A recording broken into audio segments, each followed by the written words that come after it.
How to recover deleted Reddit post. Welcome back to our channel. In this video, I'm going to show you the procedure on how can you recover your deleted Reddit post. Now, once a post is deleted, it is permanently removed from the platform server and cannot be restored by user or administrator as well. While the post title and any associated comment might still exist if you have a direct link, the body content and the author's name or username will appear as deleted.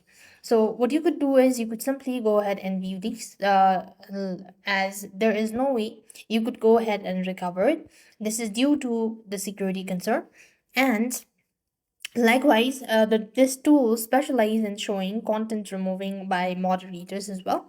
And if it was something important, what you could do is simply tap the menu bar and locate settings or help from the options.